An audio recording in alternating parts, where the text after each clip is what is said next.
رجل صالح فقير صاحب علم أراد أن يتقدم للزواج. الفتاة قبلت، أما الأب رفض لأنه فقير، ولكنها اختارت الدين وبدأت تذكر أباها بحديث الرسول صلى الله عليه وسلم: فاظفر بذات الدين تربت يداك. ولكنه رفض، وتقدم رجل صاحب مال فأسرع بالقبول ووافق، وأخبرها أن الله سيهديه وحاول معه.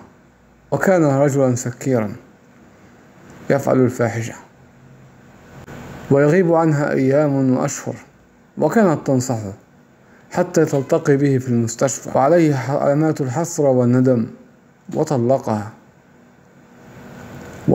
طلقها وقال لها: ليتني سمعت كلامك من قبل.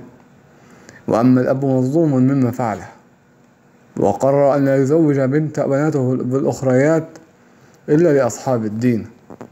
انتبهوا، حافظوا، إن حافظتم على دينكم حافظتم على كل شيء. والسلام عليكم.